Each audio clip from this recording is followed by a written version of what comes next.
اسلام کی سب سے بڑی خوبی پتہ ہے کیا ہے؟ اس وقت دنیا کا سب سے بڑا مسئلہ ڈپریشن ہے، جس کا کسی کے پاس علاج نہیں ہے. اسلام اس کا علاج بھی کر رہا ہے. اسلام کہہ رہا ہے میرے پاس اس کا حل ہے. میں اگر لسٹ بنانا شروع کروں نا لوگوں کے فون سن کر کے کتنے لوگ ہیں جن کے میرے بیان سن کے 5 سال سے ڈپریشن کی گولیاں کھا رہے تھے، وہ گولیاں چھوٹ گئیں، تو آپ حیران ہو گئے. آپ کہہ سکتے ہو مفتی صاحب آپ چٹکلے سناتے ہو اس لیے. نا وہ بیانات سن کے جو میرے بیانات اسپیشل اسٹریس اور ڈپریشن کے بارے میں ہوئے ہیں. آج مغرب کے بعد اسلام آباد سے ایک صاحب کا فون آیا، میں نے اتفاق سے اٹھا لیا. ارے مفتی صاحب کب سے تلاش میں. میں نے کہا کیا ہو گیا بھائی؟ کہہ رہے ہیں بھائی میں کئی سالوں سے ڈپریشن کی گولیاں کھا رہا ہوں، میری ڈپریشن ختم نہیں ہو رہی تھی. آپ کا میں نے ایک ڈپریشن کے خلاف بیان سنا، ڈپریشن کیسے ختم کریں یہ تھا یا پتہ نہیں کیا تھا. کہہ رہے ہیں میں حیران ہوں کہ میری ڈپریشن ختم ہو گئی. اور وہ تو کہہ رہے ہیں میں نفسیاتی ڈاکٹروں سے جا کے لڑ رہا ہوں کہ یار اس مولوی کے بیان سن کے میں ٹھیک ہو گیا جو نہ ماہر نفسیات ہے نہ کوئی ڈپریشن پہ اس نے کورس کیے ہوئے ہیں، گولیاں کھا کھا کے میں ٹھیک نہیں ہو رہا. تو میں نے اس سے کہا میرے بھائی یہ مولوی کا کمال بولو نہیں. ہم بھی جو خوش ہیں تو اسلام کا، ہم تو نہیں کہتے ہم سچی پکے مسلمان ہیں بھائی، ہم تو بہت ہی نالائق ہیں. ایک نسبت ہے اسلام کی طرف، وہ تسلیاں دیتا رہتا ہے ہم کو. وہ کیا کرتا رہتا ہے؟ وہ تسلیاں دیتا رہتا ہے. بھائی سب سیٹ ہے، کوئی مسئلہ نہیں، ہو جائے گی، صبر کرو. کیا مطلب؟ یعنی پریشانی دور ہو جائے گی، یہ مطلب ہے. آپ کچھ اور لے کے جا رہے ہیں، ویسے میں بھی وہی مراد لے رہا ہوں. اچھا خیر، اس کی ایک مثال دیتا ہوں میں، ایک مثال، اس سے آپ کو سمجھ میں آئے گی بات. کبھی کبھار نا مجھے جوش چڑھتا ہے تو میں فون اٹھا. ابھی بہت عرصے کے بعد میں نے فون سننا شروع کر دی ہیں، لیکن پھر وہ بھی اس لیے کہ اتنی بھرمار ہو جاتی ہے نا کہ لوگوں کی ٹینشنیں سن کے آدمی بھی تھک جاتا ہے. پھر میں بند کر کے رکھ دیتا ہوں. ابھی میں بالکل موبائل لیس ہو گیا، میری زندگی سے موبائل نکل گیا، تو میں نے کہا بالکل صحیح ہے نا. اب میں نے دوبارہ تھوڑا سا پھر ہونے لگا، پھر بند کر دوں گا. تو میں نے فون سنا تو کسی نے مجھے کال کر کے بتایا، ایک خاتون نے کہا کہ میرے ایک بچے بیمار پیدا ہوا معذور، دوسرا بھی اب مجھے دوبارہ ولادت ہونے والی ہے، میں اتنی ٹینشن میں ہوں کہ تیسرا معذور بچہ پیدا ہو، اور ٹینشن سے میری حالت ایسی ہو گئی، میں گولیاں کھا رہی ہوں، یوں کر رہی ہوں، اور میں جناب وظیفے پڑھ رہی ہوں. اور پھر مجھے کہنے لگی میں نے رات کو اتنا لمبا وظیفہ پڑھ کے جب میں سوئی تو مجھے خواب آیا. میں نے کہا میں نے بہت سن لی، اب آپ خاموش ہو جائیں. وہ کہنے لگی میں رات کو سوئی، میں نے یہ والا وظیفہ ہے، مجھے ایک عامل نے بتایا، بزرگ نے بتایا یہ ہوا ہوا ہے، تو میں نے یہ والا وظیفہ، میں خواب. تو جیسے ہی خواب پہ پہنچی میں نے کہا اسٹاپ. میں نے کہا مجھے خواب نہ سنائے، آپ خوابوں کی دنیا سے باہر نکل آؤ. کہہ رہی مجھے کوئی وظیفہ بتا دے. میں نے کہا میں آپ کو وظیفہ بالکل بھی نہیں بتاؤں، کیونکہ آپ کو یہ والا وظیفہ پڑھنے سے یہ والا خواب آ رہا ہے، تو دوسرے والے وظیفے سے دوسرا والا. جو آدمی پڑھا کے جب تھکاوٹ تو عجیب پھر خواب تو آتے ہیں. میں نے کہا محترمہ آپ کا علاج صرف ایک چیز میں ہے. آپ نے یہ کیوں فرض کر لیا کہ معذور بچہ مجھے کسی قیمت پہ نہیں چاہیے؟ یہ سوچ غلط ہے، آپ خدا سے لڑ رہی ہو. سمجھ میں آ رہی ہے بات؟ اس دنیا میں آپ کی مرضی بولو نہیں، اس میں خدا کی چلے. خدا کی مرضی پہ راضی ہو جاؤ، دعا مانگو، کوئی وظیفے نہیں پڑھو، دماغ خراب، خواب آ رہے ہیں جو چھوڑ دیں ان کو. حقائق کی دنیا میں آؤ، دعا مانگو، اے اللہ مجھے نیک صالح اولاد دے، گڑ گڑاؤ اللہ کے ساتھ، اور اے اللہ مجھے صحت مند اولاد دے، مجھے آزمائش میں نہ ڈال. دعا گڑ گڑا کے مانگو، لیکن دل میں یہ رکھو میرا کام تھا مانگنا، ہوگا وہی جو اس کی بولو مرضی، اور جو ہوگا میرے حق میں بہتر ہو. میرا خدا میرے ساتھ غلط. میں نے کہا یہ ذہنی طور پر تیار ہو جاؤ کہ تیسرا بھی معذور ہو سکتا ہے. یہ کیا میری تو زندگی ایسی. میں نے کہا بھائی یہ زندگی کے لیے ہم پیدا ہی نہیں ہوئے ہیں. اصل ہماری کیا ہے؟ وَإِنَّ الدَّارَ الْآخِرَةَ لَهِيَ الْحَيَوَانُ. قرآن کہہ رہے ہیں اصل آخرت ہے، یہ دنیا تو مسافر خانہ ہے. وہ لانڈی جا رہے ہو، لٹک کے سفر کر رہے ہو، جگہ نہیں مل رہی، فون کر رہا ہے. W11 میں لٹک کے جا رہا ہے نا. W11 لانڈی جاتی ہے، کہاں جا رہی ہے آج کل؟ ٹاور تو جاتی ہے، اس سے آگے نہیں جا رہی. کیا فائدہ W11 کہتے ہیں ہم فضائل سن. ایسا نباز سے آپ W11 میں بیٹھے، جگہ نہیں ملی، لٹک کے جا رہے ہیں. آپ گانوں کی آواز آپ کو کھڑکی سے ہوتی ہوئی آ رہی ہے. W11 میں تو لوگ گانے سننے کے لیے بیٹھتے ہیں، آپ کو مزہ ہی نہیں آ رہا. اور پھر پاؤں میں کھڑے ہوئے آپ، اب آپ ادھر فون کر رہے ہیں، ادھر فون کر رہے ہیں، مفتی صاحب کوئی وظیفہ بتا دیں، سیٹ مل جائے. میں کیا بولوں گا؟ ابے بھائی ٹاور اتر جائے گی گاڑی، صبر کر لے تھوڑا سا. جو بیٹھے ہوئے وہ بھی ٹاور پہ اتریں گے، تیرا باپ بھی ٹاور پہ اترے گا. تمیز سے اگر سمجھ میں نہیں آئے گی یہ بولوں گا نا، اتر جائے گا ٹاور پہ، صبر کر لے. وہ کہہ رہا نہیں وہ اس کھڑکی میں جو بیٹھا ہوا اتنے مزے سے وہ تو سب کچھ دیکھ رہا ہے بھائی, کھڑکی میں ہوا بھی آ رہی ہے, اس کو کرایہ میں نے بھی اتنا دیا, خدا کیا نا انصافی کر رہا ہے, اس کو کھڑکی ڈرائیور کے ساتھ بٹھا دیا اور مجھے لٹکا دیا. خدا کہے گا بھائی وہ جو وہاں بیٹھا ہوا ہے نا, تو پھر بھی 2 منٹ میں آرام سے اتر کے چلا جائے گا, وہ جو وہاں گھسا ہوا ہے اس کو نکلتے نکلتے 2 دفعہ جیب کٹے گی اس کی. تو یہ ٹینشن برداشت کر لو. دنیا کیا ہے؟ مسافر خانہ ہے. تو میں نے کہا اس کے علاوہ, کیونکہ یہ ٹینشن ہی کوئی دوسری ٹینشن کھڑی ہو جائے گی. پھر میں نے اس خاتون سے کہا, میں نے کہا آپ کا معذور بچہ پیدا, اور وہ معذوری بھی ناقابل برداشت نہیں تھی, تو آپ یہ سوچ لو کہ دنیا میں بہت سے لوگ ایسے ہیں جو اس سے بھی زیادہ ٹینشنوں میں ہیں. میں نے کہا آپ کا شوہر اچھا ہے, آپ کو کھلا رہا ہے پلا رہا ہے, سسرال سپورٹ کر رہا ہے, بچوں میں ایک فالٹ پیدا ہو رہا ہے, اس سے بھی بڑی بڑی ٹینشنیں, ایسے ایسے میاں ملے ہوئے ہیں, مارتے ہیں پیٹتے ہیں, زندگی عذاب بنائی ہوئی ہے. ان عورتوں سے پوچھو گے تو وہ کہیں گی اللہ اس شوہر سے جان چھڑا دے, بے شک معذور بچہ پیدا ہو جائے, اس ساس سے جان چھڑا دے. میں نے کہا ایسے بھی لوگ ہیں فٹ پاتھوں پہ پڑے ہوئے ہیں, ایسی عورتیں بھی ہیں, کھانے کو روٹی نہیں ہے, وہ کہہ رہے معذور بچہ پیدا ہو جائے مگر عزت کی چھت مل جائے. آپ کو عزت سے چھت ملی ہوئی ہے, سسرال میں عزت ملی ہوئی ہے, شوہر شریف ہے, شوہر کھلا رہا ہے پلا رہا ہے, ایک ٹینشن ہے.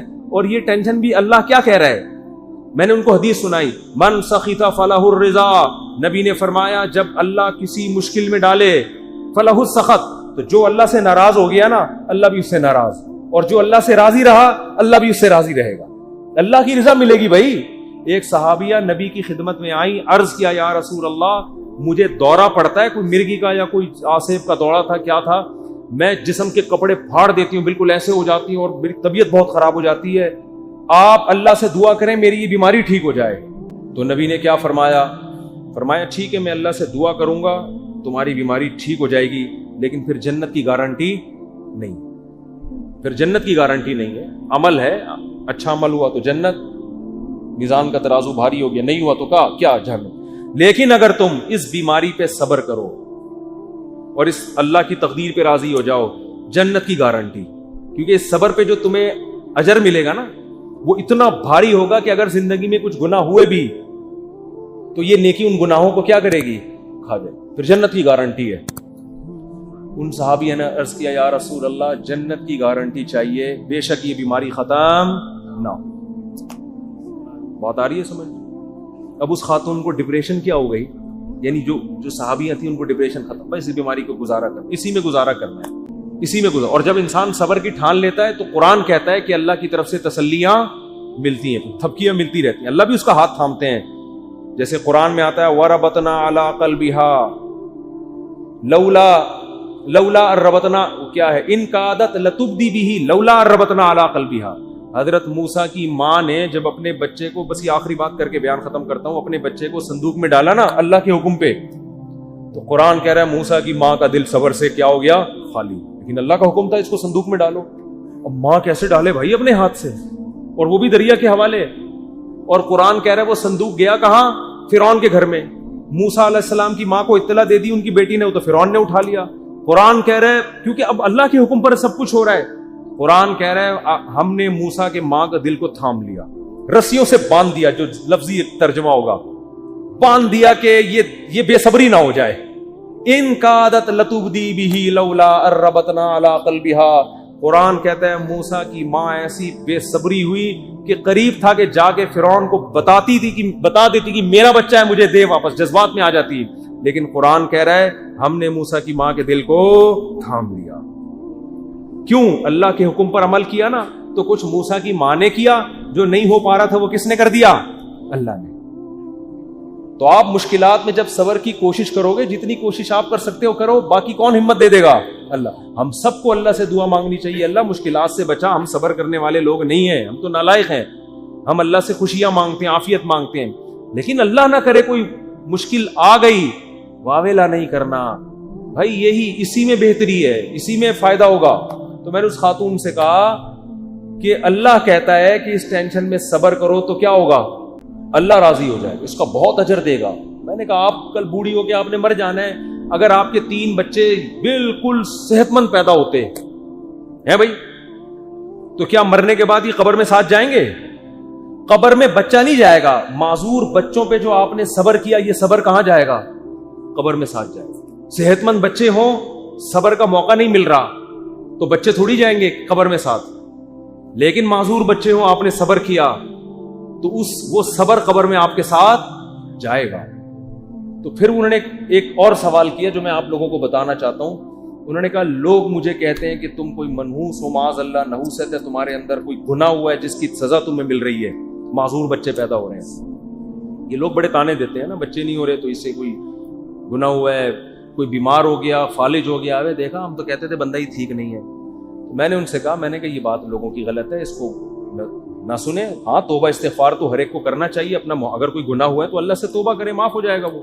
لیکن میں نے کہا قرآن میں کیا کہتا ہے, اَيَحْسَبُونَ أَنَّمَا نُمِدُّهُم بِهِ مِن مَّالٍ وَبَنِينَ نُسَارِعُ لَهُمْ فِي الْخَيْرَاتِ بَل لَّا يَشْعُرُونَ.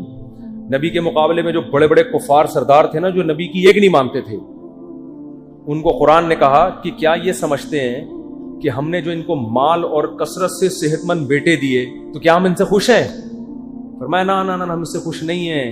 ان کو پتہ نہیں ہے ہم ان کو دنیا میں نوازنا چاہتے ہیں تاکہ آخرت میں ان کا ہمارے پاس کوئی حصہ نہ رہے.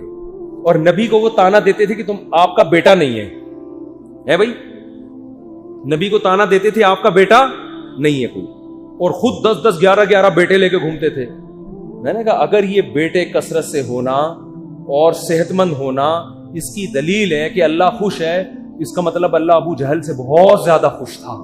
صحیح ہے نا, عتبہ ابن ولید سے اللہ بہت زیادہ خوش تھا. یہ خوشی کی دلیل نہیں. اس کا مطلب اللہ ہمارے سابق صدر تو ولی اللہ تھے. پھر تو ہمارے سابق صدر 5 سال کامیاب حکومت کر کے گئے ہیں, جو نہ ایوب خان کر سکا اور نہ کوئی اور تاریخ میں کوئی ہمارا سیاستدان جو اتنی محنت کے بعد اوپر تک پہنچا وہ بھی نہیں کر سکتا. 5 سال کامyاب ہوئے, تو کیا اس کی علامت ہے کہ اللہ کے ولی ہیں؟ وہ ہے نہیں ہے تو اللہ ہی بہتر جانے, لیکن یہ اس کی علامت نہیں ہے. بہرحال تو بھائی یہ آزمائش ہے, صبر کرنا ہے. تو یہ تو اسلام ہی بتا رہے, اسلام کے علاوہ نفسیاتی ڈاکٹروں کے پاس تو اس کا علاج نہیں. اگر کوئی اچھا ڈاکٹر ہوگا تو وہ بھی قرآن و سنت ہی کا حوالہ دے گا آپ کو. دماغی بیماری ہے بھائی, گولیوں سے تھوڑی بہت کور ہو جائے گی.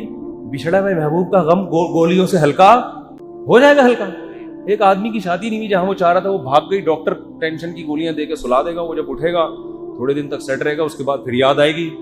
گولی کو کیا پتا کہ اس کے ساتھ اصل مسئلہ ہے کیا, گولی کو کیا پتا اس کے ساتھ اصل مسئلہ, گولی کو تھوڑی پتا ہے. وہ ٹینشن کی گولی تو سلا دے گی, تھوڑے کیمیکل اوپر نیچے کر دے گی, اس سے تھوڑا سا ریلیکس ہو جائیں گے آپ. پھر جب خیال آئے گا یار وہ پھر آئے گی, تو پھر وہ ڈاکٹر پھر سلا دے گا آپ کو ٹیکا لگا کے. ڈاکٹر بیچارہ وہ اپنی لحاظ سے صحیح کر رہا ہے, وہ کہہ رہا ہے میرے پاس تو یہ آپشن ہے, میری جب بھاگی تھی تو میں نے بھی یہی کیا تھا. یہی ہے, یہ حل نہیں ہے. دماغ میں ٹینشن سے جو بیماری پیدا ہوئی ہے تو اس کا علاج کیا ہے بھائی؟ ٹینشن سے تو نکلو. پہلے آپ کو اچار کھانے سے گلا خراب ہوا, تو اب گلا ٹھیک جب تک نہیں ہوگا جب تک پہلے اچار کھانا چھوڑو گے نہیں. وہ کھا رہے ہو آپ اور پھر غرارے بھی کر رہے ہو, گلا تو عجیب کنفیوز ہو جائے گا, یار ہو کیا رہا ہے میرے ساتھ. تو اس ٹینشن سے تو یہی حل ہے. اب یا تو ٹینشن کا حل یہ کہ وہ بھاگی بھی واپس لے آؤ, وہ ڈاکٹر کے بس میں ہوتا نہیں, یا اس کے ابا مان جائیں, وہ کسی کے بس میں نہیں ہوتا. تو پھر یہی ہے بھائی, دنیا مسافر خانہ ہے گئی, تو ویسے بھی بڈھے ہو جانے تھے. بڈھوں کو دیکھ لیا کرو جو ان کے پرانے جو بوڑھے ہو چکے ہیں نا, وہ لیلا مجنو کو سوچ لیا کرو, لیلا کس قبر میں سو رہی ہے اور مجنو کس قبر میں سو رہا ہے. اب کوئی آپس میں ریلیشن ہے؟ کوئی پتھر سے نہ مارے میرے دیوانے کو, بم کا زمانہ ہے اڑا دو سالے کو, کوئی ہے ایسا ریلیشن آپس میں؟ کچھ بھی نہیں ہے, سب فینش. ڈپریشن کا علاج تو اسلام کے علاوہ کسی کے پاس نہیں, آخرت ہے بھائی. اسی آخرت کے تصور نے حضرت جابر بن عبداللہ تھے یا معاذ ابن جبل تھے, موت کے وقت آنسو نکال دیے ان کی آنکھوں سے.